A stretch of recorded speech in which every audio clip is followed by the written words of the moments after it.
Now we did it. Well, this doesn't quite work. It almost works. Shit. While I figure this out, please like and subscribe this channel. We would appreciate it. Quality programming coming up. Quality programming. Welcome back to Late Night Playset. My name is Jay Ryan. To my right over here is Nicole Ryan. Let me get out of her way. We have fantastic guests this evening, but they're in the green room. Dilanmistry and Cameronthuman from Mystery Films are here, and they're going to be telling us all about their latest projects. We have some mutual friends in Magnus, and well, gosh, it seems like everybody in the car community these days, they started small, and they are not small anymore. They're going to tell us what they've been up to. We've also got producer Mike up in Canada. Hello. Greeting. We have the Instagram audience with us as well, joining. We just fired it up. Yes, you will be guesting them. Yes, before they probably won't leave right away either. So you got opportunities. Anyway, new chairs coming up. We're talking about new chairs. We're going to be talking about other Letterman podcasts. There's enough to start a whole Letterman podcast network. Ooh, wouldn't that be something? We're going to be talking about some controversial stuff going on as well. Some stuff I particularly do not want to talk about, but we have to. We'll touch on that briefly. And I'm looking back and forth at the blue card. Is there anything else I'm forgetting? I know there's... East Coast Feeds from Universal Studios Florida. Universal Studios Florida. East Coast Feeds checking in with some cool messages. So that's what's going on. Plus you in the chat with anything you want to talk about. Wake the kids, phone the neighbors. Yeah, that's what it is. I know. What is MN? Let's go MN. What is that? Anybody know? That's what I was thinking. Minnesota. Is that, but those guys are in Texas. Oh, I'm so confused. Hank on camera 4 is here as well. We're going to start the playset right now.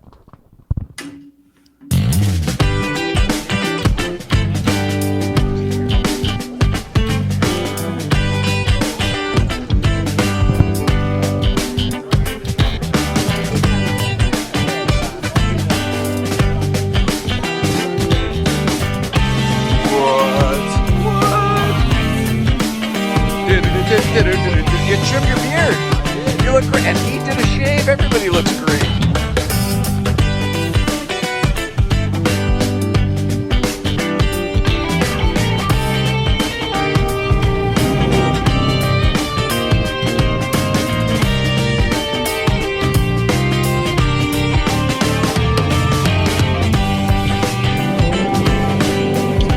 What's up, you guys?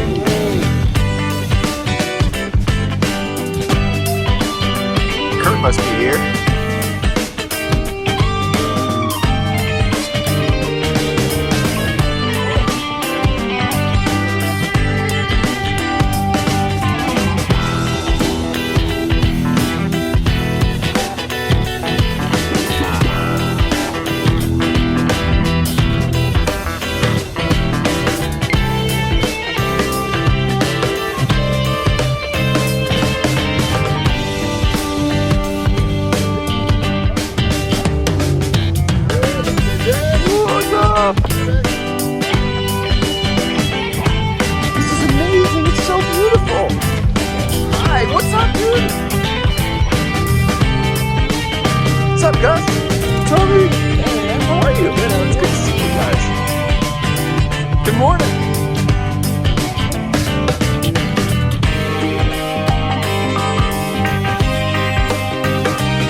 What an evening to start out the late night playset. It is, I don't need this.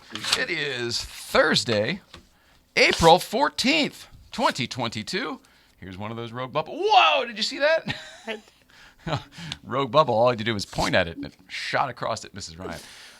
Welcome back, everybody, to the late night playset. My name is Jay Ryan. That lady to my right is Nicole Ryan. Say hello, Nicole Ryan. Hello, Nicole Ryan. Look at my wife who came through comedy. Man, there's all sorts of great stuff to talk about tonight, but I want to start with something bad just to get it out of the way. And it might not even be bad. It's just, it doesn't look good. Did I mention it's Tradecraft Thursday? Please feel free to medicate yourself. Tradecraft Thursday. Thursday, right? Yeah. I wrote Thursday, April, but I wrote Tradecraft Tuesday because that's what I do. Thank you to our friends at Tradecraft Farms and Sticky Vape. They're going to be coming up to Breakfast Club tomorrow, I believe, with a care package for you because I let them know that you're out. I said, listen, this is my fault. I haven't been paying attention, but the missus let me know today that her surplus is gone. They said, we got you. As well as that, also our friend Chris Gabriel from Hydrotic. And is he still the other one too? Whatever. From Hydrotic for sure. He's going to send you a pack next week too. We're going to meet up with him. So hopefully all of the people who... I just love those guys. They're so good. They're such good men. Yeah, they want to help you. And they're good to meet, but they're good men for everyone else. Yeah. I'm biased. If you're looking for a good man. They're good people. I agree with that fully, obviously. And I'm sure they appreciate your stamp of approval as well. So that's what's going on with that. Our guests this evening, I told you, are Dilanmistry and Cameronthuman. They've been here before. These guys are great. They are young. They are talented. They've got a production company called Mystery Films that is killing it. They're knocking it out of the park. We're going to talk all about what they've been up to. And that's going to be just in a little bit. Floundering? Yeah, you bet. There's only one thing on the hellos here I want to talk about, and the truth is, as I mentioned before, I don't want to talk about it, but I feel that we have to. Somebody that we know, at least socially, through car stuff, and we've met at high-profile events and stuff. I'm saying stuff a lot because I'm nervous and stuff.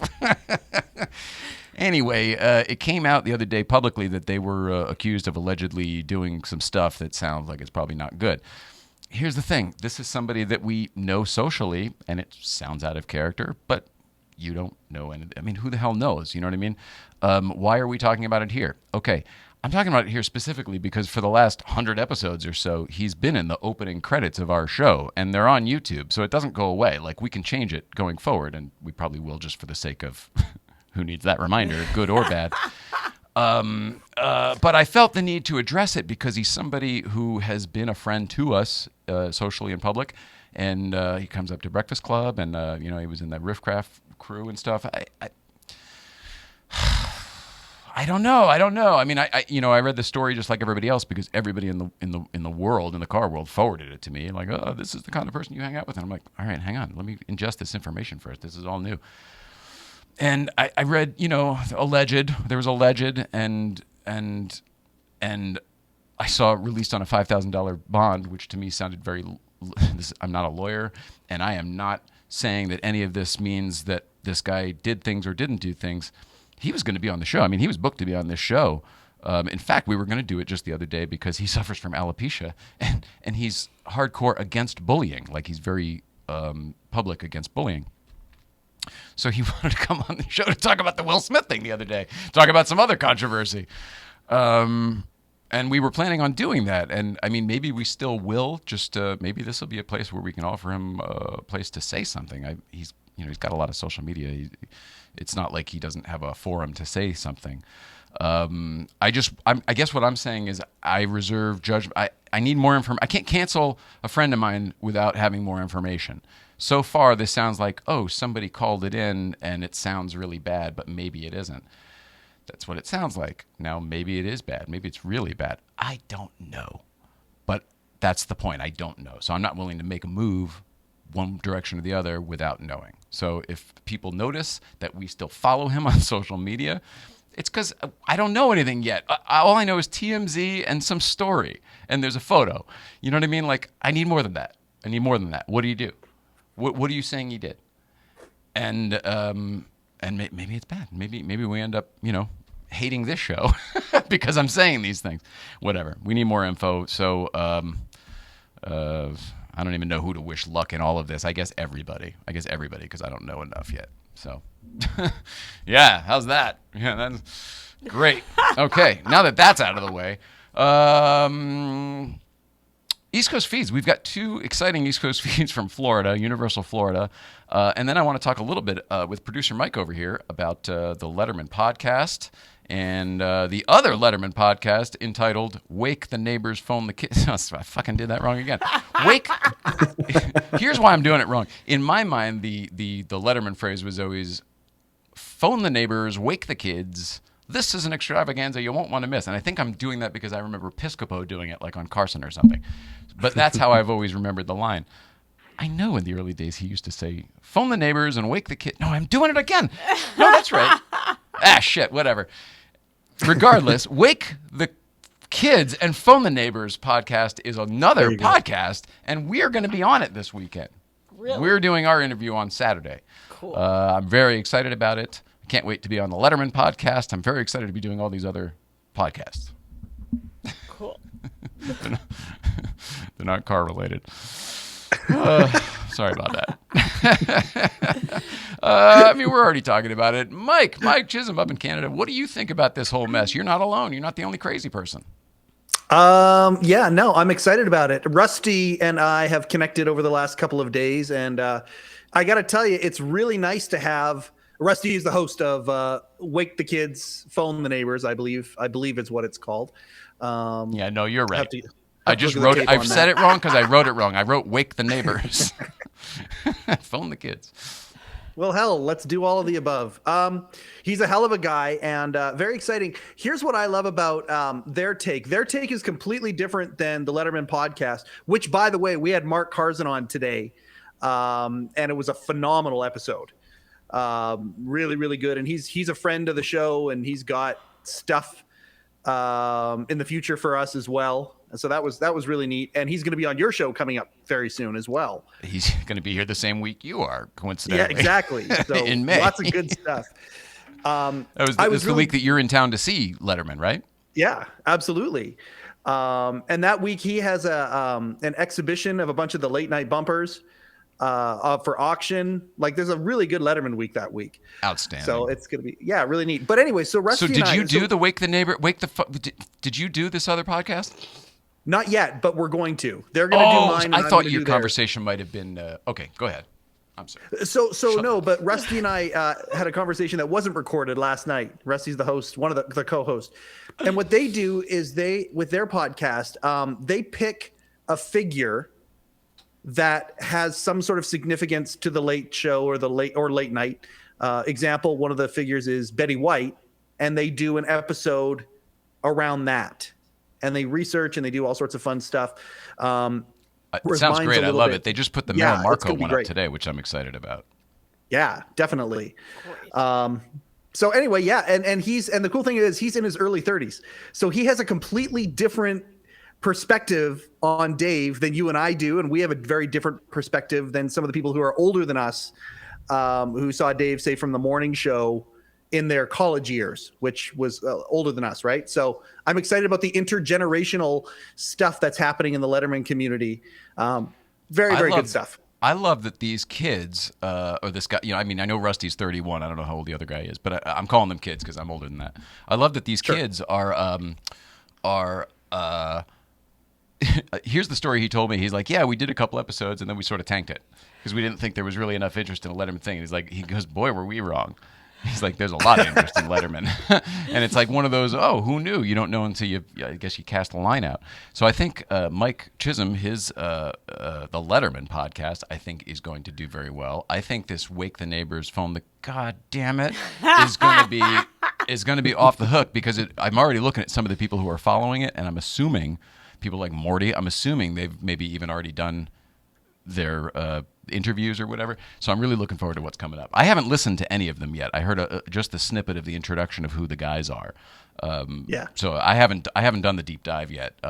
But all of this is happening sort of in turn how things are supposed to. And go with me here on this, Mike.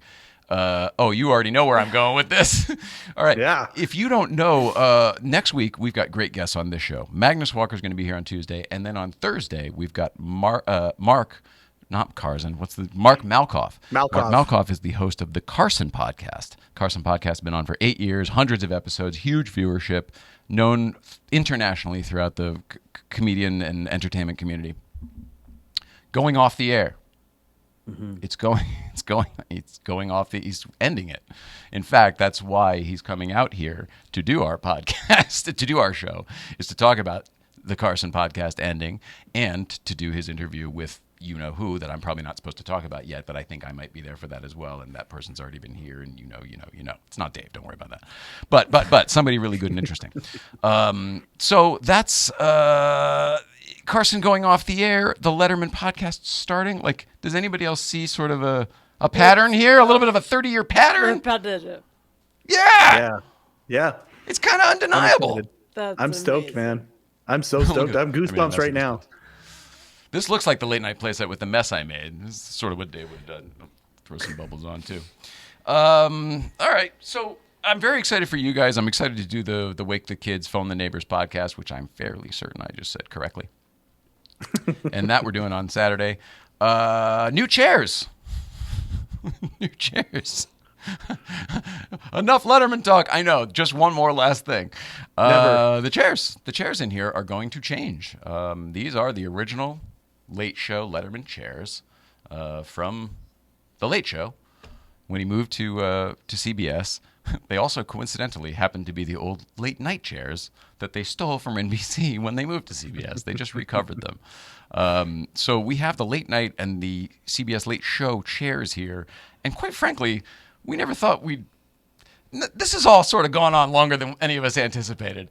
And the truth is we just don't want to wear them out. It seems like it was a good, fun gimmick for a little bit, but now, like if we were a regular show, we would have changed these chairs already to something else. Yeah. But we're keeping them because they're the Letterman chairs. Like, that's kind of, I don't know if that's right. That's lame. So what seems to make sense is to somehow get these in the collection over at James Commissar, hopefully with this desk, which would then leave us with room for a desk and him with 2 desks and a set of chairs, and one of those desks would need to come somewhere. We're sort of just planting the seeds in the universe that we're going to end up with the old late night desk. And meantime, we have gotten some new chairs. So they're going to look like this. These are Eames molded fiberglass armchairs. And if you look very closely there, they are indeed fiberglass, not the plastic ones that they make today. This is the old style, mid-century modern. And they have a padded seat, which is custom as well. The color and the padded seat are custom. And we're calling this Kathleen Anchors Blue. Aww. And that is as a tribute to the original Emmy-winning production designer from The Letterman Show, who won an Emmy with the stuff we are sitting at right here, who has long since passed away, but I used to call her as a little kid and interview her and ask her questions about this stuff and the microphone, like all the different things, and she was always so nice to me. So that is our way of doing something that fits with us and our style and our show, and meanwhile does a little bit of tribute to Dave and to Kathleen Anchors as well. And if you remember, the late night chairs were blue, so that's the reason here. We tried to match that color the best, and then we're calling it Kathleen Anchors Blue. Great. Woo! Those are going to be made by Design Within Reach, by the way, or made by Herman Miller, I guess. They're done through Design Within Reach, whatever. But we are very, very excited, and those are available for sponsorship. Inquire within. We have a lot of our viewers and supporters are mid-century modern furniture fans and mid-century modern fans, so just throwing it out there. They're not cheap. Somebody's got to pay for them. I think that's almost everything, right? Okay, we did Letterman podcast, new chairs. We've got to do the East Coast feeds. We talked about the controversy I don't want to talk about. Some folks are voicing support for that controversy, hoping that all turns out well and names get cleared and things. Also, we've got Hanky Camera 4 who bought a badge, and we've got Mark F. Moderna bought a badge as well. So let's get that train going. That's the badge train. I like that. And then look who joined us in studio over there, all the way over on the side there. That's Dilanmistry and Cameron Thuman. They're going to be in studio in just a couple minutes here after we watch these East Coast feeds and do a couple commercials. I will not dilly-dally any further. Yeah, right. In the meantime, East Coast feed from Universal Florida. Roll it out. East Coast feed.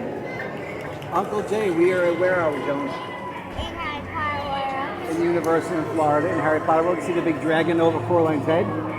Show me your wand, how cool it is. It has a sliver and snake. It has a snake. Very cool. We just want to give you some East Coast love. There's Brooke, too. Have your phone. So we've been in Harry Potter World all morning, right, Monkey? Yep, for 2 days. For 2 days and all morning since we just started. And we went to Ollivander's wand shop to get our own very wand, right? There it is, in case you didn't see it. All right, I love you guys. Bye. Nothing? Yeah. Yeah. Oh, I love that little nugget. So cute. The only bummer about all that, I loved it. I loved everything about it. I think it's great. I love that she's experiencing the theme park stuff because Cass loves all that. And that she's into the movies, that he's into all that. The only bummer about it for me is that when I look at that, it looks like what we look at from our pool, where we look up at the Universal Hollywood. We look up at Hogwarts. You can see the old Back to the Future Simpsons ride it is now, and Hogwarts and everything literally up at the pool.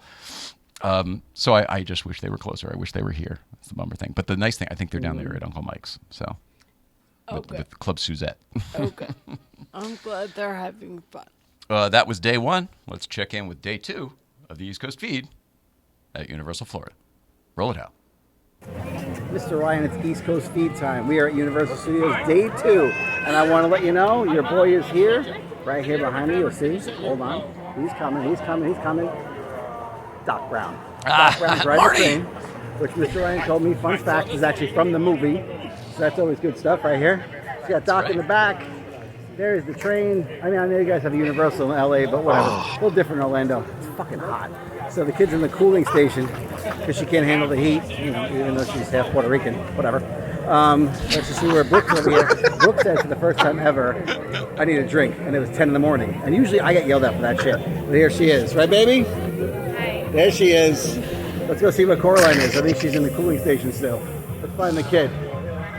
Joan D, say hi to Uncle Jay, Aunt Nicole. East Coast Feed? There we go, East Coast Feed. Love you guys. That's it, Universal Day 2. Figured you guys would enjoy a little bit of love and East Coast Feed from the southern part of the East Coast. Bye guys. She's not going to fall, but she's fine. Love you. The music in the background is what sold the whole thing for me. What a time. What a time. He's right. That is the actual train from Back to the Future 3, believe it or not. It was designed by Simon Wells, and it's been saved a number of times. It was fallen apart a few times, but they've kept it. They've kept it going. That's the real deal. It's pretty cool. And that's it, right? So just some commercials now. Did it? Yeah, we're good. Hey, kids, get them badges. Yeah, that's right. And Pumpkin Spice Jeep joined. Oh, good. 'Tis the season. It's Pumpkin Spice Jeep season, everybody. They say, which separates men and boys is the coverage for their toys. What types of toys, Mrs. Ryan? Collector cars. Usually cars. Or businesses. Or whatever houses the collections. That's right. Licensed in most states, St. Clair Insurance shops top providers so you get the best coverage for your toys. Mrs. Ryan said so. If you want to check out what they can do for you and say hello to Jeff Sinclair on our behalf, please go to www.coverageforyourtoys.com. Coverageforyourtoys.com. Coverageforyourtoys.com. My voice is horrible today. You're all right. I think you're a trooper. Everybody else knows what you're going through. Well, I mean, I hope they do. If you don't, she's got MS and talking's hard. Walking's way harder. Way harder, but I'm really sorry I'm not more clear. The fact that you're here and looking like that and smiling and laughing, that's all people want from you. Mm-hmm. If you could enunciate, that would be a bonus. But, it's extra credit, okay? Don't beat yourself up when you don't nail it.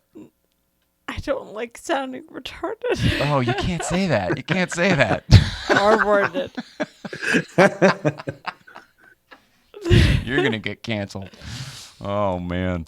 Louis did it. What's that? Hey, Please Louis say did something it. else. No. Hey, I listened to Louis'. I listened to it audio, the one he won the Grammy for. Not sorry, but sincerely, I think. And I listened to that special, and he did like 20 minutes on that word, and he nailed it. Yeah, I mean, I'm assuming you know my history, right? We were at Rob Corddry once doing a Conan appearance, and we were riffing backstage for what he should. It doesn't matter. And he goes, "Hey, do you think I can say this?" And he was talking about his daughter being that word. Right. His own daughter. Yep. And we but all sort of agreed that no, you can't. And then I think it was my idea to say, but you could say she's, and then and then say, can you say the R word? So you're not actually saying, you pose it as a question, and he did it, and it did not go over well. It did not go over well. I mean, not a little bit. So ever since then, I've been a little sensitive to that word. I grew up with Rain Man. You know what I mean? Like the R word was just like you said 100%. it. As long as you weren't talking about someone who was developmentally challenged, which is, I guess, totally not fair because then you're comparing yourself to them. It's totally not right. We were just stupid in the 80s and 90s, everybody. Sorry. Woke society is correcting a lot of shit. We're finding our way, damn it. What a great time to tell you about Series 1 Films. This episode has been brought to you in part by Series 1 Films. Series 1 Films helps automotive brands create engaging cinematic content for social media and advertising to grab and hold your ideal customer's attention. Check them out at series1films.com. The series number one, the number one in series number one. That's not true. The one in series 1 is a number 1 versus O-N-E. Okay. Did we do it all? I think we did it all. Somebody pack me up and send me home. Somebody else do the rest of the show. I think that's it, right? I think We got everything? I'm dying to talk to these guys. We've got clips we're going to play of some of their latest work. It's very exciting. Cameronthuman and dilanmistry from Mystery Films are going to be sitting in these two chairs, some of the last guests in these two chairs, when we return right after these. Shit, another thing. Brief words from Oh So Delicious Hot Sauce. The hot sauce, Mrs. Ryan. Made by bears. Oh, so delicious. It's the hot sauce made by bears. Garlic and serrano mixed with love and care. You can put it on your eggs, pour it on your rice. It's great on a leg, it's better on a slice. It's oh so delicious. It's the hot sauce made by bears. Oh, so delicious hot sauce. Great on everything except oatmeal. Get your bottle today at ohsodelicious.org. $1 from every bottle sold goes to the National Military Family Association. Oh, should I pull this over, Joe? Yeah. I'm Johnny Lieberman, and you're watching LNP. What does LNP stand for? Late Night Playset. Oh, yeah, that's right. I've been on there. Yeah, good show. You should like and subscribe. Like and subscribe. There you go. What are you driving today? 63 356B.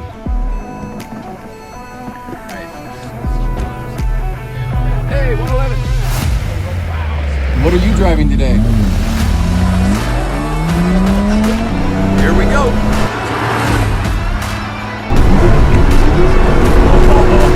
Oh, this is fun, David.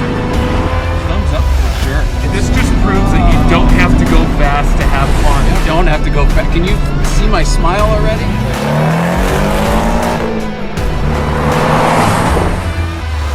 Okay, I'm impressed. You don't need to stick it. He's already got it. My car's going to feel slow as balls after this, I'll tell you that. Pedal down. Yeah, baby.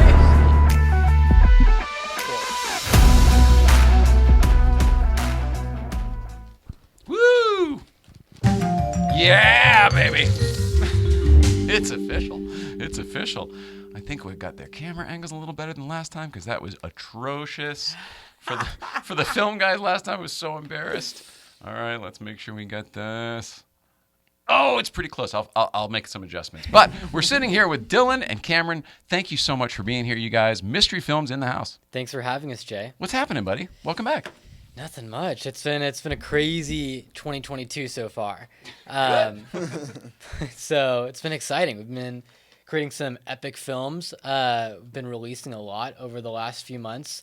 Cameron's been killing it behind the creative vision. We're excited to share some untold stories behind our latest projects. Sweet.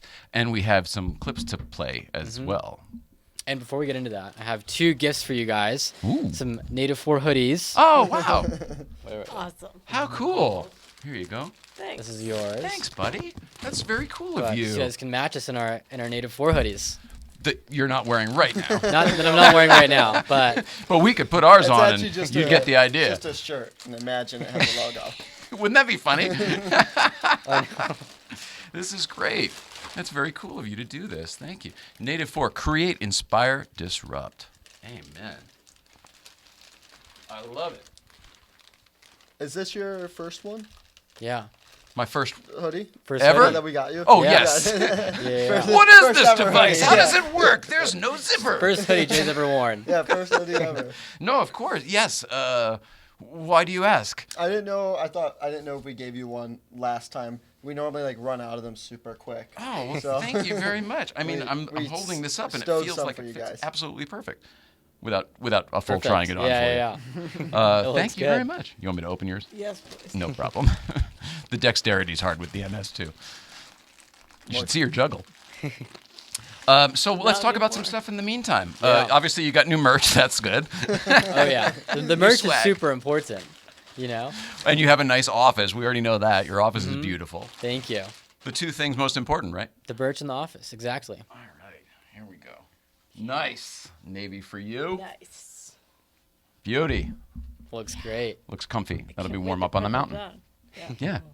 I know, Just in keeps you time for warm. summer, but you know it's the Oh, crazy it's weather LA. up there. Yeah. I It's- wear mine like every day. It's 80 degrees up there one week, and then it's like 35 the next week. Exactly. Thank you guys. That's very cool. Really appreciate it. And there's a beautiful thing here that I won't read on the air probably, or should I? Well, I will. for off the air. Okay. Off the air. Perfect. For you and Nicole. Thank you. All right. So you gave us gifts. I'm sorry we don't have anything for you, but thanks for being here. Thanks for having Yeah, we us. love being here. And I ran into you recently at the. NASCAR. Yeah. That was fun. That it was day really was fun. so much fun. Did you have a good time? Oh, I loved it. Did you anticipate having a good time? I didn't realize that like it was going like because when we were getting like escorted in, Mm-hmm. you know, like, I didn't realize it was like the whole like skip the line like catered in like Ice Cube walks by. Like I don't think we didn't really realize Yeah. either what it was going to be, and that like we were in the NASCAR booth, Yeah. and that they were like taking care of us like that. We were like, oh, okay. Yeah, I just got the text from Magnus like the picture, and I was like, oh okay, yeah, this looks awesome. And I just went in with like I didn't even read. Same here. Anything, you know, I just No, showed we were. up. I said it'd be fun to get you on the track. You can feel the Yeah. banks before they tear down California Speedway. I go, Mhm. this is the last chance to do it. You know, it just all kind of seemed like oh well, why wouldn't we at least? And then it ended up being awesome. Yeah, so awesome. And I Where were you, buddy? I was Well, home. you were working, I was probably. working probably. We don't have vintage Porsches yet, so you know. I Yeah. couldn't Yeah, but drive you- my Jeep. I but you were carpooled riding- with Cool Collective, Drew. That's it. Yeah, that's right. And his 64 RS. But you also weren't you in an Alpha too? Yes, yeah. Nice. I kind of swapped between some rides through the day. He was in like a vintage Alpha at Yeah. one point, and of course in Drew's 964, I guess. Yeah. Yeah. It was a great day. You can't complain at all. I guess that's the benefit of not driving, because then you can bounce between different cars. Oh You yeah. can roll up in an Alfa Romeo and you can come back in a 911. More experience. Yeah. That's a good point. Right? Yeah. That's the way to do it.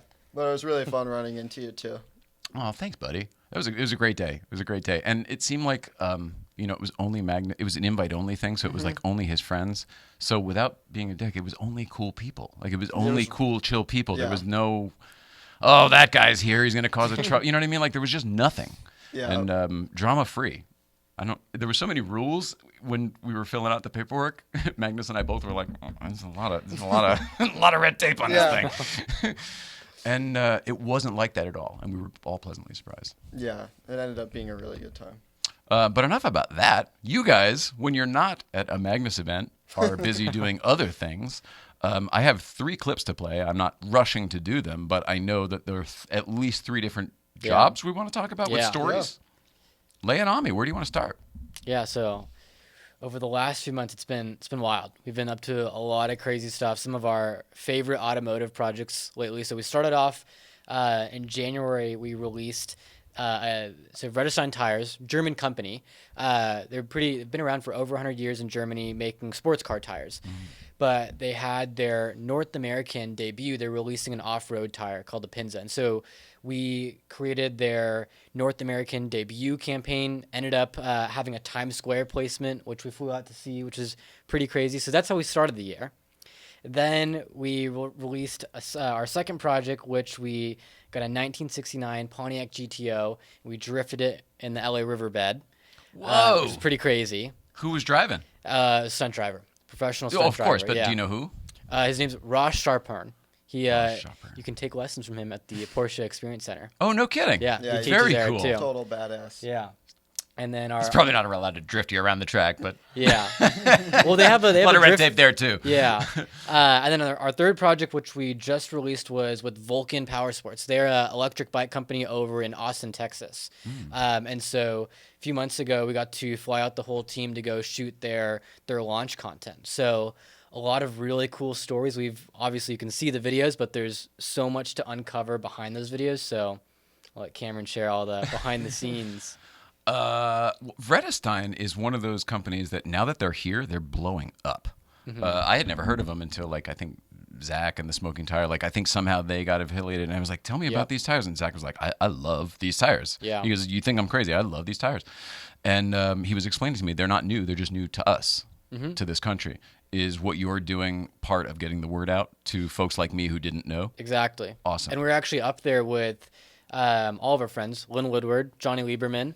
The best. Yeah, the best. And then I think Laura at That Porsche Girl on Instagram, she's working with them too. So kind of everyone in our circle is kind of working with them, which is really cool. It's weird how incestuous it becomes, right? It's like just a little family. Yeah, it's exactly. so awesome. So awesome. You guys seem to have made it. You crack that egg pretty easily. Some people work very hard to get into the Porsche community and be accepted. You guys seem to have done a cannonball. Do you feel the same way? Do you feel that Do you feel the same way?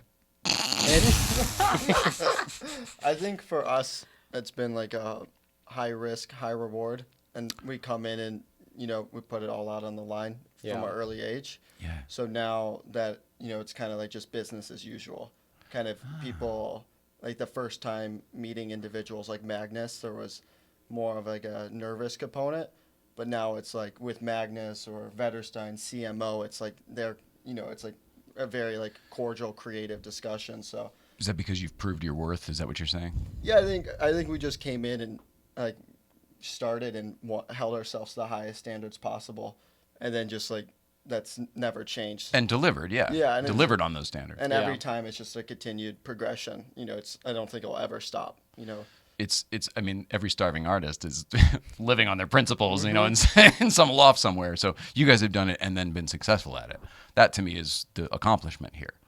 Yeah, I think it's been cool. It's all happened very quickly, for sure. A lot of people for years and years try to break into automotive because automotive it's one of the hardest to get into. There's so many moving parts. There's a lot going on. I mean, just for our shoot with Motor Trend and Vetterstein and Mammoth, we brought up a 40 to 50 person crew, and we had 2 cars. We had the armed car, camera car. There's so many moving parts. Oh, you can't say we can't call it what we used to anymore, do we? We can yeah, call it Ultimate Arm, right? Yeah, I think it's the Pursuit Systems car. Pursuit System. Okay. Yeah. Can't call it a Russian Arm anymore. Yeah. It's retarded. Can't do it. Yeah, no longer. Yeah. But we're cool. I mean, I think with the Porsche community in specific, everyone's so supportive. It's such a small and tight-knit community. And if you're just a cool person and, you also give back too, everyone kind of supports each other. It's you guys and Magnus and Sean Lee, Sean's also a very close friend too. And I think we definitely work a lot, and we really have taken a lot of time to own our craft. But it's also equally just the relationships and friendships that we've built in the community that have supported us and always been there to kind of support and advocate for us. That's been game changer for us. Yeah, you're right about the community coming out to support. We've been blown away by how the community supports us and itself. It's very humbling. People just show up that know what they want to do, and it's amazing. Exactly. So so you're part of that. So now it becomes we just decide what we want to do and then work on the stuff we want to work on, and that's kind of where you guys are at currently, right? Where you're doing the projects you want to do and you're taking the ones that you want. It's kind of the dream setup, right? You're at the best part of life. Enjoy the hell out of it. Yeah, living the dream. That's the best. You guys are doing it. You work really hard. You deserve it. Thank you. So What clip should we play first, and what story goes with it? There's so many. Just go in the release order. Yeah, Well, let's all do right. that. Trend and Vetterstein. Now I can. Here's what I can tell you. One looks like trees. One looks like. And one's got looks like. I don't know which ones these are. Just pick one. All right, I'm gonna play. All right, We're gonna go with roll it, Hal. What defines a great adventure? Is it the destination? The journey? Or is it perhaps the execution?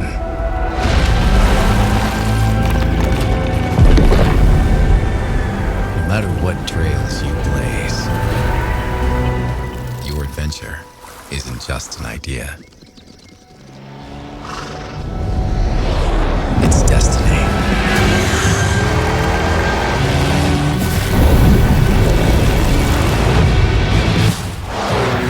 So chase after it already and reimagine exploration.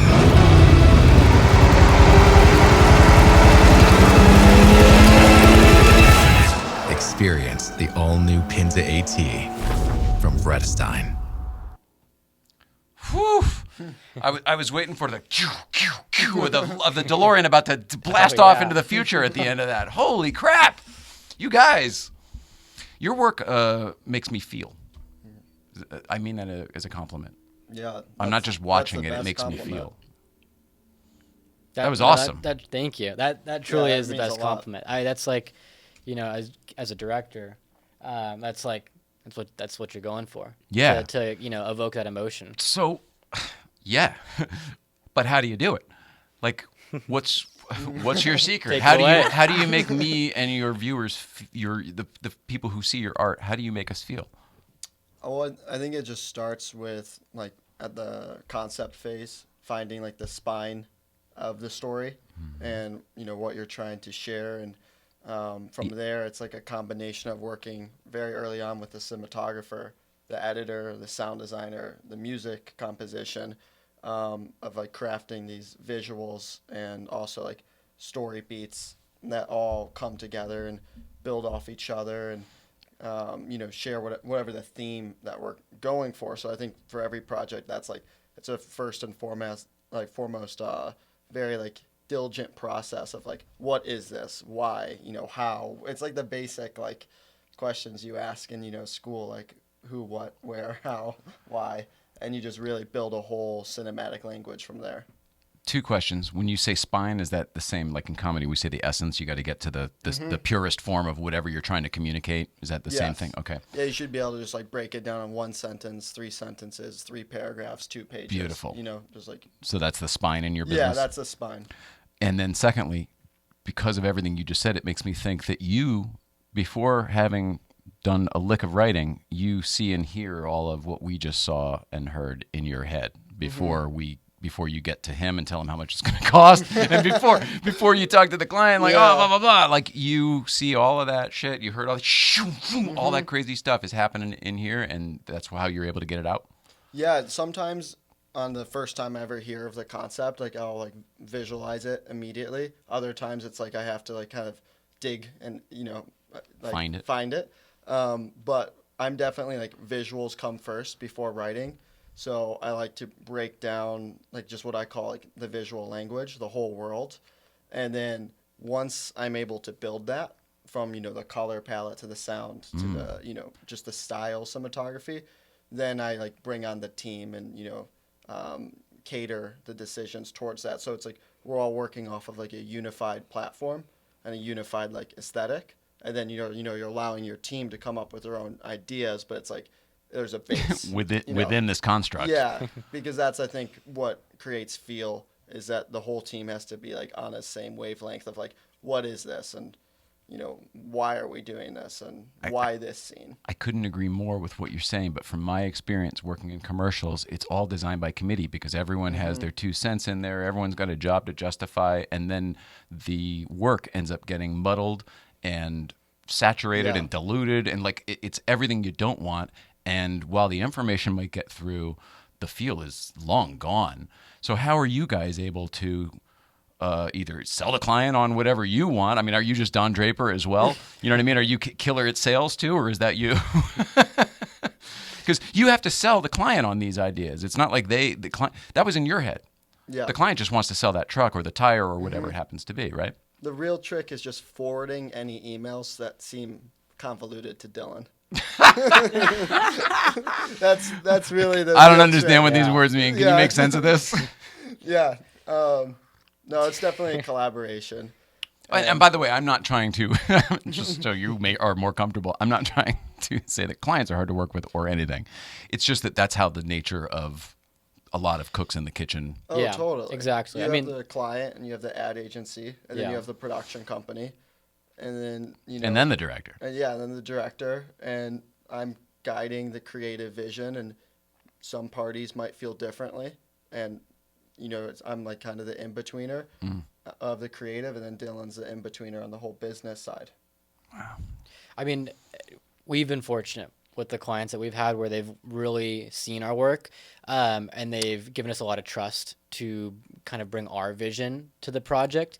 But we've also had many clients where it's their vision and we're just executing on our vision, and that's business. That's the entertainment industry. Is there's That's always the going to be norm. those projects. Yeah, that's That's how it that's usually the normal. is. Yeah, so we're really fortunate for the clients that we have, especially on these projects, where they're like, we just want to give you guys creative control. But you're carving out a hell of a niche doing that. I mean, I hope you realize that. Is it intentional? Yeah, exactly. Okay, good. Yeah, I mean, we've really built that niche of automotive projects, and since the automotive community is pretty, it's pretty tight knit, we've kind of established a good name for ourselves too, and that's really helped, especially in the last few months. I mean, it compounds over time, right? So more and more people are starting to know about our work, and we're starting to get more and more referrals and word of mouth. So it's pretty cool for sure. Man, should we go to the next video? I really enjoy. I think so. This there's definitely a story behind that Motor Trend video. Okay, go ahead. It's a pretty gnarly story about how it all went down. Yeah, we were shooting on national forest land, and it's really gorgeous out there in Mammoth, like just insane.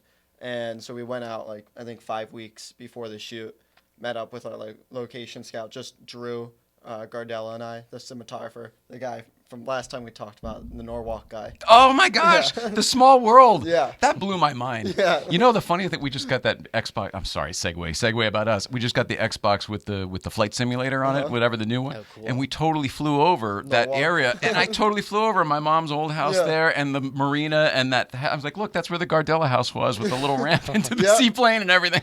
Yeah. I totally forgot about that. I'm sorry. Go ahead. So the king of Norwalk, the cinematographer, and I, we went up there like 5 weeks before the shoot with our location scout and planned out everything. And then fast forward 36 hours before the shoot, there's these crazy wildfires throughout the state of California. And because there was no danger in Mammoth, but because it was understaffed, they moved all of the first responders to the other fires. Yeah. So they just blanket closed the whole forest. The same thing happened to us. We were doing Breakfast Club at other places because the forest was closed. And the day before the shoot, I got that news 36 hours before, like 9 p.m. and woke up the next day at 5 a.m. and we re-scouted the entire film on private land as the crew's commuting up. And then I know Dylan was dealing with a whole business.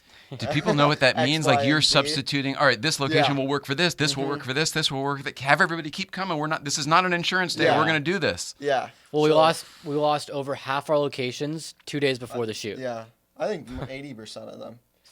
So yeah, a lot. So we just kind of we're from 5 a.m. to 8 p.m. Drew and the producers and all of us pretty much rewrote and reshot listed, and then Dylan was making sure everything could still happen, and we still did it the next day. So that was definitely the most challenging exercise I've ever had to do. Now, Vredestein is not a U.S. company. Do they have at least an office here so that they could at least understand what you were going through during this? That you pulled this off? Mm-hmm. I mean, Yeah, I've been on shoots. Usually the agency will just call an insurance day or whatever because it's too much damn work. They'll be like, no way. Yeah. You know? What that means for the layman is like everything goes away. Everything just goes away. It's all paid for and everybody goes home. Yeah. But you don't get your material. Well, yeah, and so we really wanted to shoot, and we knew it was possible. It was going to take a lot of work because we essentially, Cameron, Drew, our producing team, they did 5 weeks of work within 24 to 36 hours. Oh my God. Whoa. It was really impressive. Your production manager and your production coordinator are saints. I'm just saying to, Yep. to pull that off. And They you, sir, are. to be able to do your cinematographer too. Like everybody you work with, I guess your whole crew. That's amazing. Yeah, I mean, it really put us to the test, but we were able to pull it off, and it all came together. So huge shout out to Cameron, Drew, our whole crew. Nothing about what we watched looks like a plan B to me. Nothing. Yeah.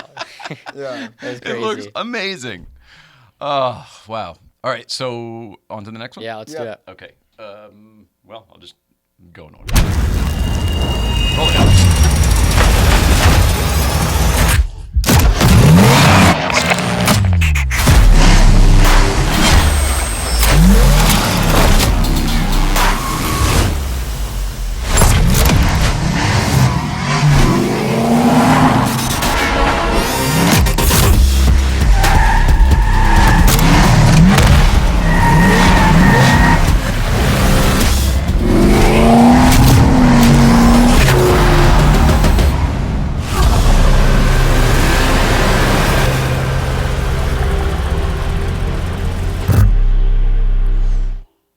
Holy crow. That was awesome. That was awesome. Thanks to John DeLorean for creating the damn GTO, because otherwise that wouldn't have been possible. But damn, your driver, the car, the film. What I'm taking on that one is, and here's where I start with my questions again. Is there as much shooting as it looks like, or is that all cutting and editing too that makes it seem like you shot? It looks like you have coverage from everywhere, but like it also might be the way you cut it. I couldn't quite tell, which I guess is awesome because I can't tell your sorcery. But again, amazing. And tell us what you're supposed to tell us. Yeah, to answer your question, it's all like for cars. It's so visual and so location dependent that like when we really wanted to shoot at the Los Angeles riverbed, like one of my favorite movies, Drive. Has an iconic scene with Ryan Gosling in it. There's just this warmth and this tone to it. And this like, it just like kind of like oozes with like cinematic That one with the vibes. song and everything else, it's a lot. Yeah. And Grease Lightning, like racing down in the 80s. Gone in 60 Seconds in the 90s. Yeah. It's covered a lot. Yeah, and it's a really hard Grand Theft location Auto? yeah, exactly. It's a really challenging location to permit. It's very hard to get. You permitted it? Yeah. Wow. Yeah, we had like I'm so impressed. 40 to 50 people down there, bunch of you police have to if you're gonna do officers. that. Yeah, the whole 9 yards.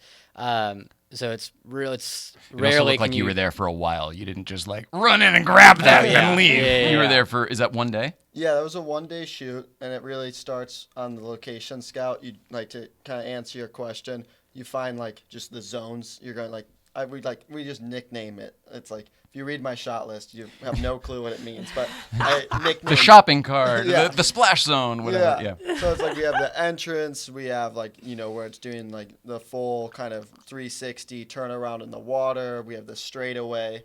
We shot on Meyer Street doing like the donuts on the pavement. But you kind of just find let's say 8 spots that you love. Cinematographer maps it, in the sky and tells you when the sun's going to be just right. They're like, okay, here at 3 p.m., here at 5, this one at 10 a.m. So you're like mapping all your shots and angles based off the sun. Yeah, and the order in which you're going to shoot them and stuff. And then you just build out the story from there of this, this car on the prowl. Literally Boredom's Nightmare. I think the title kind of explains it. It's like, this thing is a monster and a beast. It's a driver's car. It's packed with adrenaline.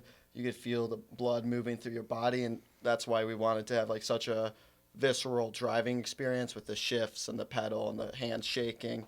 And like we got clearance from like the Omaze legal team to like push that car. So like everything you see our stunt drivers doing very carefully, very rehearsed, but it is like on the edge. That's like he's putting it up right into the gears he needs to be, and heel to towing, and he's clearly really like sliding it crazy. around. Yeah. There's no VFX. Right.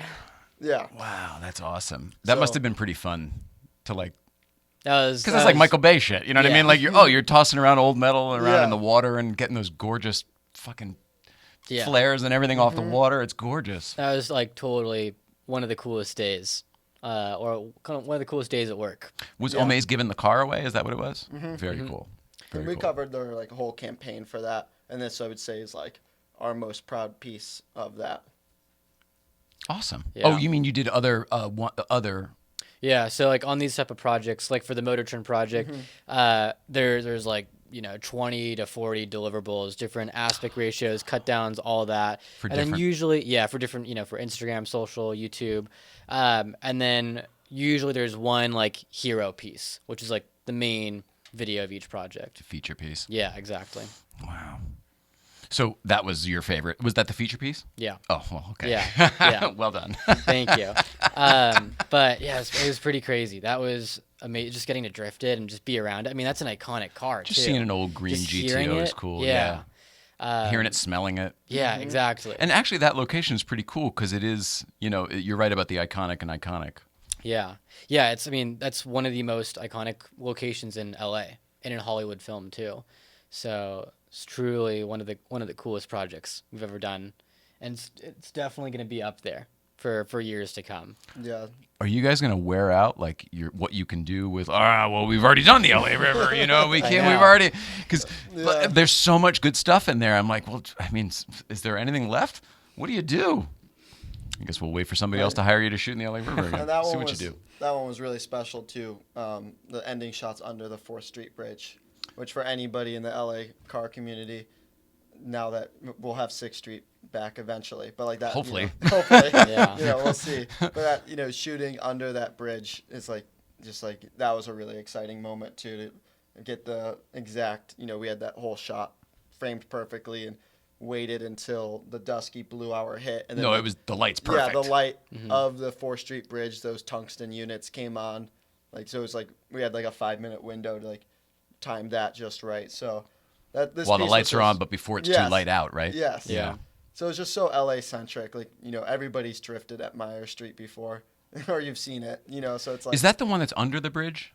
Yeah, it's like the through street, like if, between 1st Street and 4th Street Bridge, and, the road along the train track. Yeah, that's I think just so. above the river. Yeah. Yeah. That's Meyer? Yeah. Okay. It's just like. Every car commercial ever. Every car commercial, like Drive, like everybody shoots their photos. So that was really fun also to do our burnout. I think that's in the Grand Theft Auto as well. Yes. Yeah. Yeah. So, we just love the LA community. So I love that you love your work. I think that it must show. It must show that you love your work. Like, even though you can't say, oh, look, that's how you can tell. Somehow, like you wouldn't put that much time and effort into what makes it click so precisely. Yeah, I think, I used to, I don't know if I've ever talked to you about this, but I used to be a competitive half-pipe skier. And I was on, from like 4th grade to senior year of high school, I was on the whole like national circuit and like training with the U.S. rookie team. And you had a season each year, right, to like qualify for the final competitions. And like you're training, you get like every competition's a new opportunity, and you're competing a run that you've trained. And each year you change that run, you progress that run, you continue to dial new things in, try new grabs. So, like film is like the most like logical, like so many like skiers and athletes go to film because it's like a creative expression. Yeah. But like each time like there's a deadline, so you're like all in, you hit that deadline, and then you move on. Yep. So it's like that mindset of me just like competing and progressing my ski runs. Yes. And switching things up and working with a team of coaches and people I train with is what we do in film. Is every time there's a new style or a new approach, it's the same. Yeah, it's really similar. You're doing sprints basically. Yeah. Wow. That's so cool, dude. Yeah. And no, I didn't know about you. Yeah. But that competitive background, that's kind of a funny lead to bury. It's like, yeah, actually, I was really competitive. Yeah, it's not. You guys are so young. I can't believe you did anything before this. I know, right? It's not necessarily the competitive nature. It's just like in skiing, there's a time where you're with your team, your coaches.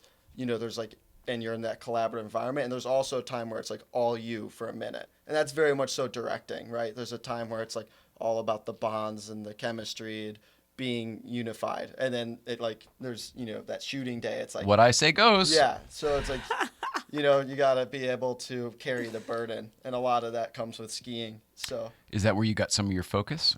Because you have to be wicked focused to pull off some of the things we just saw and to keep that train on the rails. So I'm assuming you're pretty focused. yeah, I don't know why. I think Dylan's, you know, he probably has his own stories that are really similar to this, but one that my dad always jokes around about is like, as a third grader, I like wrote a letter to like Sobe energy drinks with like a DVD and was like, I'm like, you know, you need to sponsor me, and they like wrote me back. So it's like For your skiing. yeah, so I've always just like, whatever I do, I want to like do it with people I enjoy working with and like do it at the highest level.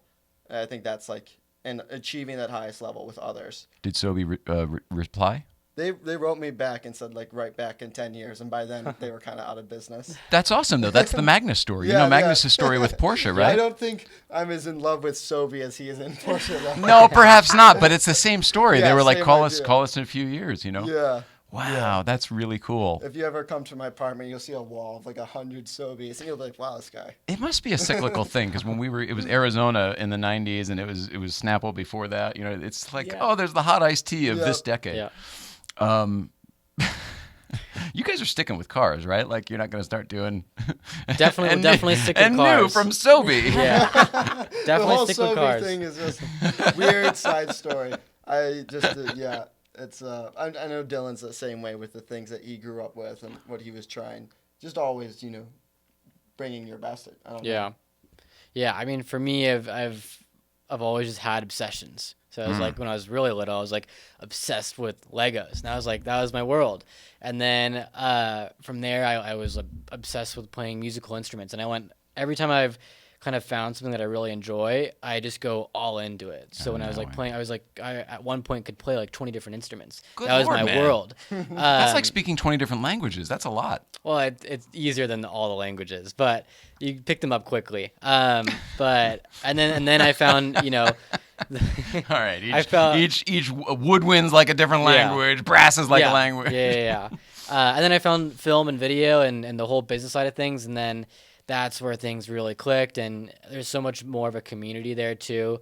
And so it's just been an unhealthy obsession. But I love it. I'm living the dream. My friends are living the dream too. So that's. Do you have any time to enjoy it? I think the advice we gave you last time was like, don't forget to enjoy it, because like you're on an awesome ride. Do you have time to enjoy it? Are you allowing yourself time to enjoy it? Yeah, of course. It's fun. We have a lot of fun on the weekends. We have a good time. We work hard. Like, but do you? I mean, you have your own hobbies and things that are outside of the both of you. Okay, good. Cameron and I, we like going to restaurants and wine bars. Oh, that's fine. That's our thing. As long as you have a thing where you relax, that's great.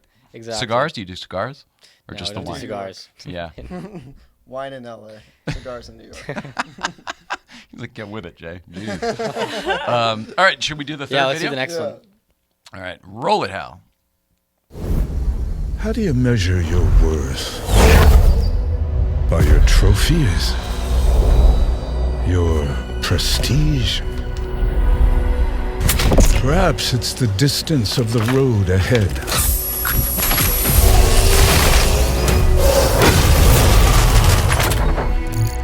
Not the road prescribed, but the road less traveled. Fulfillment takes more than passion. Achievement takes more than pride.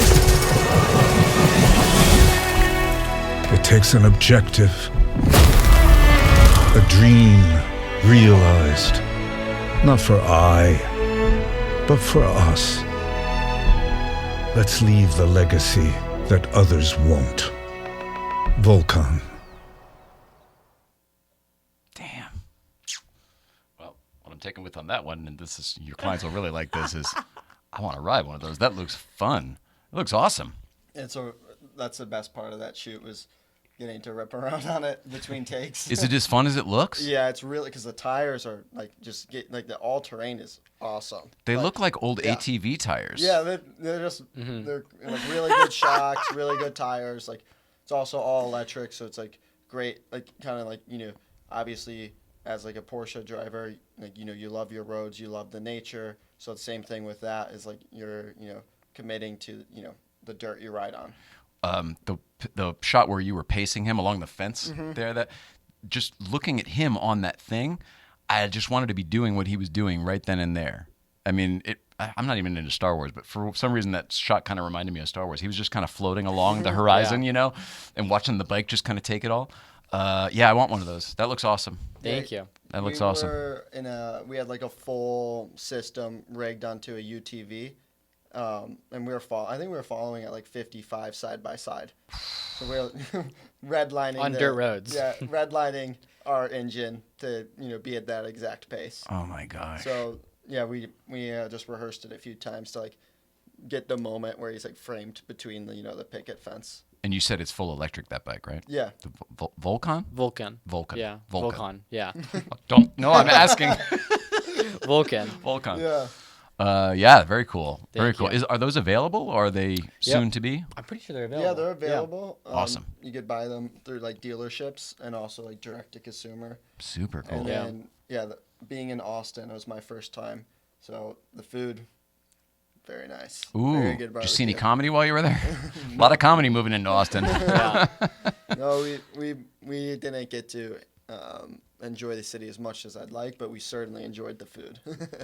So all the crafty and the catering on set was like Texas barbecue. Brisket. Whoa. Yeah. Mac. They always pick the good stuff for Yeah. crafty. They know what They the know. difference between good and bad. Yeah. Oh yeah. There's a few places you can go like that. Have you guys traveled a lot for work, or are you just kind of still starting now? We did 3 travel shoots last year. Yeah. Like Texas is good for food, Nashville's good for Yes. food, like New Orleans is great for food. My God, so great to shoot there. Oh my God! Let's book a New Orleans. You job. leave heavier than I'll you get on that. arrive, but it's the food and the people So are good. so worth it. So worth Yeah. it. Oh, I'm sure. But yeah, that was a really cool experience. It's always cool at the travel shoot, especially in Austin, meeting all the people. Because what we'll do is we'll fly out our key crew from LA, and then the majority of the crew will crew up locally. So in this case, in Austin. And so it's always so cool to just meet all the local people there and work with them and hear what their backgrounds are, and then kind of come together. Like you come together so quickly. You create this project team that works so harmoniously together, and it's really cool. Yeah, we do the same thing. All your keys here, right? All your department heads here, and then that's the best because then you get that's how you find all the best shit. Yeah, exactly. Wow. So it was a cool experience, and the whole Vulcan team was amazing to work with as well. Super collaborative. We all just came in with the same vision for what we wanted out of the shoot, and so they were so supportive too. Man, you're killing it. You're killing it. Do you Thank feel you. like you're killing it? Does it feel good, or do you feel like it's not enough? It's never enough. It's not enough. We're always chasing the next thing. There's always something to. I think that's what Cameron and me both. We hold ourselves to a very high standard. So we're always chasing the next thing. But we do take time to. I think it's what we For wine keep and telling our restaurants. Well, it's important to celebrate the victories too. Okay. So and that's something that we share with our whole team is we always make sure to kind of reflect and take a step back and celebrate the wins. Seems like you both stay present, which is very hard to do in this line of work because there's so much line them up and knock them down. But you both seem pretty present. I mean, you are every time I meet you and speak with you, and if you can maintain that in your profession, then I think you're going to be fine forever. Yeah, I think being present is really important because there's so much going on. Like on the creative side, there's always so many moving parts going on, or on the business side, there's so many moving parts going on. So it's in a good way important to compartmentalize certain things, and then and then focus and like have when you're on set, being able to be present and focus on the task at hand. Or it's true. Borderline personality disorder helps too in this type of work. Have you seen that show, the new Adam Scott show, Severance? Do you know what I'm talking about on Apple I want TV? to see it. Oh yeah, it's kind of what we're talking about the compartmentalization to an extreme. I mean, I guess that Do you find the same thing? The compartmentalization works for you too, or is that more the business side? Creatively, I kind of need everything in a pile, sort of, where I kind of pick out of. Yeah, I feel like on my end, I always have like kind of like creative ideas and like different like stories we want to tell or the future, and they're all like incubating at like, that's how I like describe it, at different times. So like, like I kind of have like an idea of like 10 things that could be next, and some are a month away from now, some are 5 years, some might not happen. So it's like also like always like setting and planting.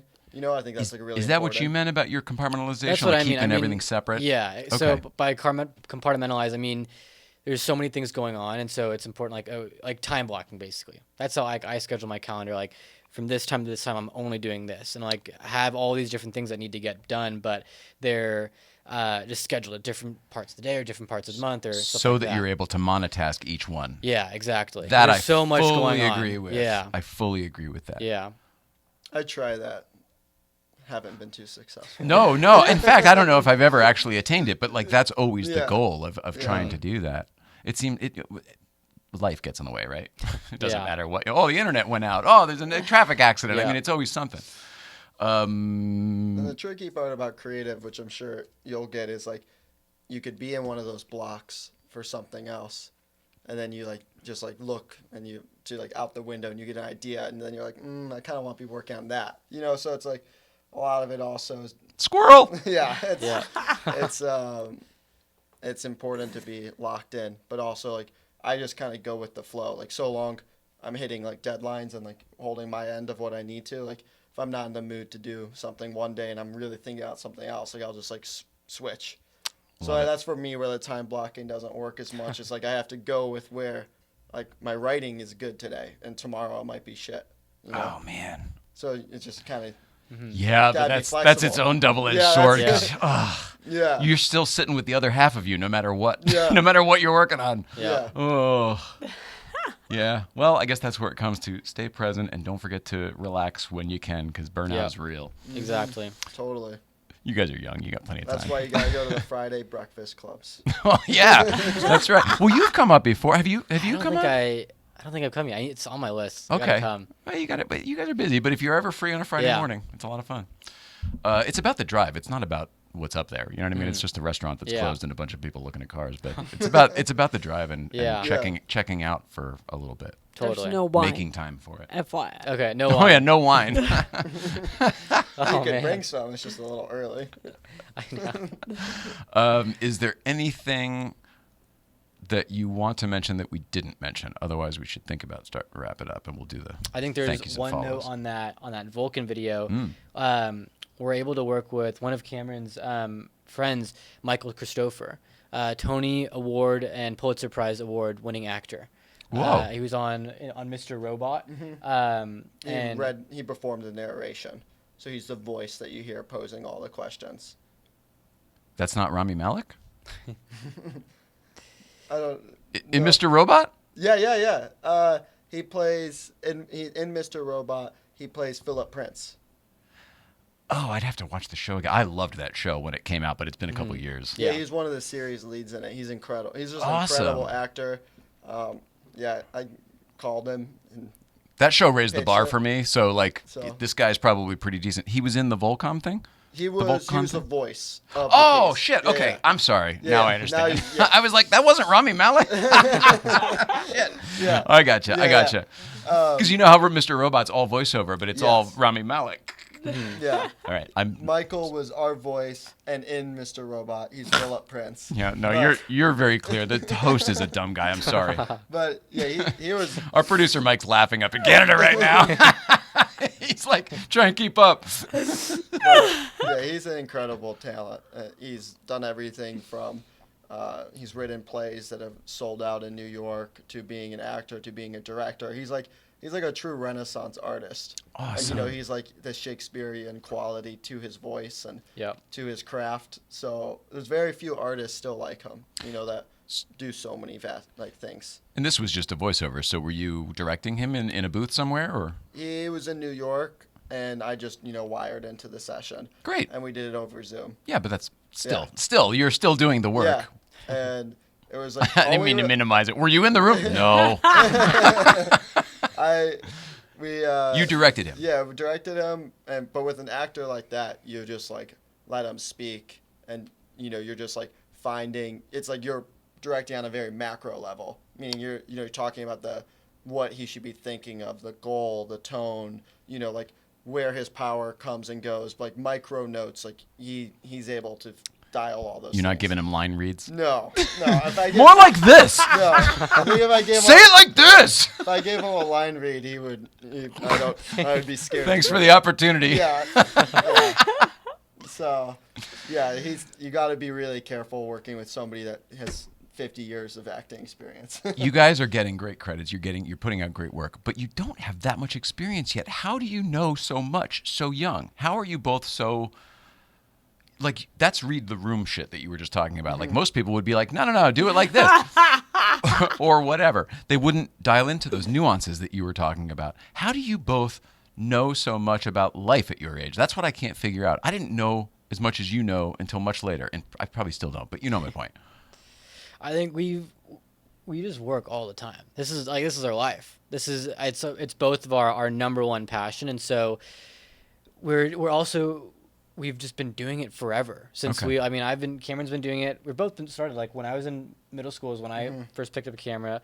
Might have been earlier for Cameron, and we've just been doing it every single day. And we're also surrounded by the exact same people, or that share that same drive and determination. So people are our best friends from college that we lived with and that we worked together with and we still work together with. Everyone has that same drive and determination. So we're just constantly surrounded by people that are all holding themselves to such a high standard and always thinking and always trying to be ambitious and chase the next thing. So we've just been in that mindset for years and years. And also we've made a lot of mistakes. And we've fallen on our face so many times, answer. Right? Yeah. And that's how we've learned, and we've been able to, now going into all these really large productions for cars, we know where to watch out for everything, and so we come in, like 100 steps. Yeah, you are experienced. I shouldn't say you are not experienced. I forget how early you started.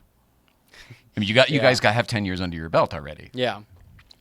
It's awesome. Starting really early and just being in the common saying in film is like being in the trenches. Yeah. And that's where like high pressure situations where like that's what shows who you really are and make it or break it. Yeah. Yeah. And that's like I think I've been in a number of those to now. If obviously it's great when that doesn't happen because if it does, it's not really anything unsolvable or undoable. Yeah. If you've danced out of enough of those situations, you know that you then can.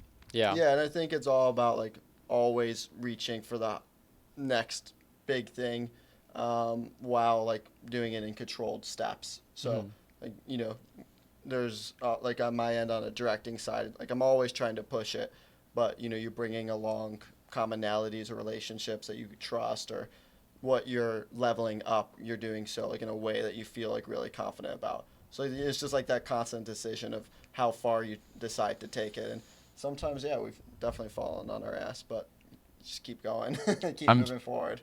So impressed with both of you guys. Thank Keep you. it up. Keep doing what you're doing. Obviously, you will. Let me know if there's ever anything we can do for you guys. Thank you. We totally support you. Love what you do.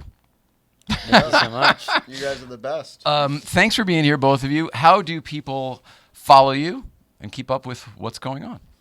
Well, you can follow me at dilanmistry on Instagram and Native4 at Native4. You can watch our work at native4.com.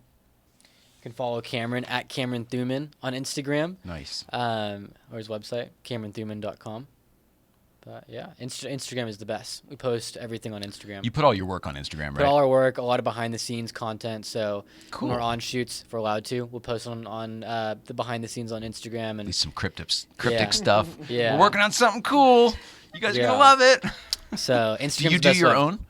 Or do you have somebody doing your I have a team that kind of helps me run it. Good for you. Yeah. That's awesome. What about you? I do it on my own, and I freak out about posting. Cameron has. I don't like to post much. I'm terrible. Cameron has consultants, so he does it on his own, but he has Instagram consultants. I have like I'm one of them. Group chat. Do you really? Yeah. Yeah, it's so much like it's just weird. Is it because as a of professional filmmaker- stuff? Like you're worried about? Oh no, it's just like making sure that like the thumbnail is framed right and like all that stuff because you put Instagram's an amazing tool and a great way to connect with people and it's like one platform, but it's not necessarily like the goal as a filmmaker, but like. So when you put yourself out there, it's like as a filmmaker, it's like that anxiety of like making sure like everything is just how you want it to be. Well, I go through all that just because I'm a perfectionist with Yeah. shit. So like posting something takes forever. And then you want to do all the make sure every word and every hashtag and whatever. Yeah. Exactly. But they say you're not even supposed to do that. You're supposed to just fucking think about it and fly it. I don't know. Like stories changed my life because then I didn't have to post on Instagram as much. I could just I'm the same way. and just fly it out there. Yeah, and yeah, there's yeah, no yeah. blah blah blah. It'll be gone in 24 hours. Who gives a shit? Yeah. Like The it doesn't have story to be up to between my a standards. Feed post is a big difference. Like a story I could just do in a second. The feed post is like, let's drink some tea. Let's think this through. I need like 30 minutes where my phone is like silent. It's like you think you're Hemingway, right? Like let me get drunk and then I'll go. Yeah. Oh man. All right, I'm glad I'm not alone. No, That's no, why he's yeah. got a team. That's why he's got a team. Yeah. Yeah, it's easy. Instagram you shouldn't let it be that way, but But we do. But we do. So I love you guys. I think you're the best. Love you guys too. Thanks for having Let's us. see. Thanks for being here. Let's see. Follow them there. Is there anything to plug? Obviously, your work. It's not like you really do. Go watch our new commercial. Dylan is on a personal project right now, putting together a restaurant map of Los Angeles. Oh. Really? Your own picks? Yeah. He's very passionate about it. All right. Obviously, probably places with wine bars, I'm guessing. Yeah, of course. I love it. All right. Well, dilanmistry, cameronthuman, you guys are the greatest. I love your work. Everybody else does too. Keep it up. Thank you. Tomorrow we're going to be up at GVBC. Next week we are back here with Mr. Magnus Walker and Mr. Mark Malkoff of the Carson Podcast. Soon to be going off the air. And that's it, right? You have anything else? What about producer Mike? You got anything? What about anything at all? These guys are... I don't want to open it up too much again because you're just closing off. So really quickly, I'm terrible guys, at that. I have a question for each video. The first video, I'm intrigued at the vehicle choice. You had a Ford F-150 and you had a G-Wagon. I see some commercials where they are forced to take off the branding. Was that ever a consideration for you guys? Did you pick those vehicles on purpose? The second question is, did you have a water truck involved in the LA River there? And the third question is, there's a shot with a fence that I thought was absolutely beautiful. The fence was whipping by and it was like white, gray, white, gray, white, gray. Was that a lighting thing? Was that the right fence or was that just a fluke? There you go. There's my questions. Dude, Okay. good question. Good question. Good questions. So You got a good producer. Tell me about it. And based in, where is he based in? Canada. He's very polite. Yeah. Canadians are smart. yeah, so to answer your first question, our client picked those two vehicles, the G-Wagon and the F-150. Essentially, they wanted to show, the goal of the campaign was these off-road tires. They wanted to show that they were comfortably rugged. So these are tires that you could go off-roading and have a great day off-roading, but then you can go right onto pavement and drive. And so you could put them on a truck, but you could also put it on a SUV, like a G-Wagon or like a Land Rover Defender.